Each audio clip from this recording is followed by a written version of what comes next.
A very good afternoon, friends. Myself Swati Sharma. Today we are going to do the third part of the story of King Harishchandra.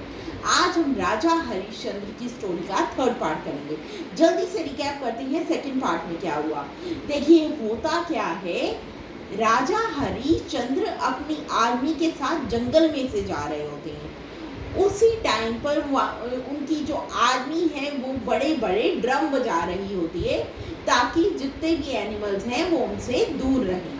अब होता क्या है, ऋषि विश्वामित्र जो होते हैं उस समय पर तपस्या कर रहे होते हैं वहाँ पे. तो होता क्या है, उनकी तपस्या भंग हो जाती है शोर से. तो ऋषि विश्वामित्र को बहुत गुस्सा आता है. वो जाते हैं राजा हरिश्चंद्र के पास और कहते हैं कि तुमने मेरी इतने सालों की तपस्या भंग कर दी. तो राजा हरिश्चंद्र जो होते हैं उनसे सॉरी कहते हैं, अपोलोजाइज करते हैं. लेकिन जो विश्वामित्र होते हैं वो उनके लिए सॉरी एक्सेप्टेबल नहीं होती. वो कहते हैं तुम मुझे अपना सारा राजपाट दे दो और एक limited amount of golden coins दो जो तुम कमाओगे खुद एक महीने में. ये कहते हैं ऋषि विश्वामित्र. और राजा हरिश्चंद्र क्या कहते हैं, राजा हरिश्चंद्र कहते हैं ठीक है, आप मेरा सारा राजपाट ले लो और मैं आपको सिक्के के गोल्डन सिक्के भी दे दूंगा. अब होता क्या है, राजा हरिश्चंद्र अपनी वाइफ के साथ और अपने बेटे के साथ वहाँ से चले जाते हैं. देखिए अब क्या होता है आगे, राजा हरिश्चंद्र को कमाना पड़ता है खुद. वो किसी और किंगडम में चले जाते हैं और वहाँ पे काम करते हैं. Now will do the third part of the story. देखिए हुआ क्या, रानी ने सोचा कि अगर मैं खुद को और अपने बच्चे को भी बेच दूं तो उसके बाद हम ऋषि विश्वामित्र के गोल्ड कॉइन्स चुका पाएंगे. वो राजा को कहती हैं ये बात, राजा के आगे रखती हैं कि मैं अपने बेटे को, हम दोनों को बेच देते हैं. राजा इसके लिए मना करते हैं लेकिन उनकी पत्नी कहती हैं मैं आपकी बेटर हाफ हूँ, आप अगर प्रॉब्लम में हैं तो मुझे भी उसमें सॉल्व करने के लिए आना पड़ेगा.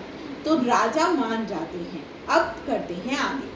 Therefore she made the king agree. इस तरह से रानी जो होती है किंग को अग्री करवा लेती है, मतलब मनवा लेती है. And kept his commitment. और राजा जो होते हैं अपनी कमिटमेंट रख पाते हैं, मतलब वो गोल्ड कॉइन्स जो हैं दे पाते हैं.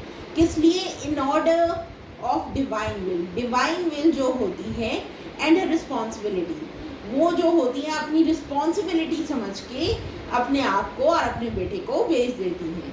The king was unable to stop this incident. King जो है वो स्टॉप नहीं कर पाते इंसिडेंट क्योंकि वो लाचार होते हैं. She sold herself and her son to the prostitute. वो खुद को बेच देती है, अपने आप को और अपने सन को एक प्रोस्टिट्यूट को. But did not get enough gold coins. लेकिन फिर भी उन्हें इनफ गोल्ड कॉइन्स नहीं मिलते. As the king was required.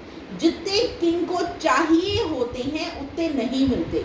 Therefore the king himself sold to chandala. अब क्या करते हैं, अब देखिए वो पैसे इकट्ठे करने के लिए किंग जो है खुद को एक चांडाल को बेच देते हैं. चांडाल कौन होता है, who deals with the disposal of corpses. कौन होता है चांडाल, जो डेड बॉडीज को डिस्पोज करता है, आग लगाता है. To have enough gold coins. वो खुद को बेच देते हैं ताकि उनके पास और गोल्ड कॉइन्स आ जाएं. He collected the coins. वो coins collect कर पाते हैं before given time. Given time से पहले ही वो जो gold coins हैं collect कर लेते हैं. He gave all the gold coins to sage Vishwamitra. वो दे देते हैं सारे gold coins ऋषि विश्वामित्र को. And completed his commitment. और अपनी commitment जो है, अपना जो वचन है वो पूरा करते हैं. The difficulties did not finish yet. लेकिन जो मुश्किलें थी वो अभी भी ख़त्म नहीं हुई होती. Harishchandra wife Taramati got a job at a prostitutes house. जो हरिश्चंद्र जी की वाइफ है तारामती, उनको प्रोस्टिट्यूट के घर में मिलता है job. Who is very jealous of her royal status.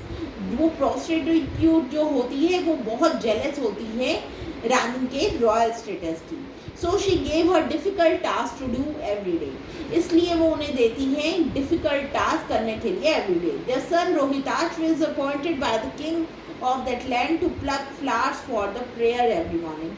उनके जो सन हैं राजा हरिश्चंद्र के रोहिताक्ष, वो अपॉइंट कर लिए जाते हैं किंग के द्वारा फूल प्लग करने के लिए. प्लग करना क्या होता है? फूल तोड़ने के लिए. For the prayer every morning. So friends, that was all about the part 3. We are going to do the continued part of the story in the part 4.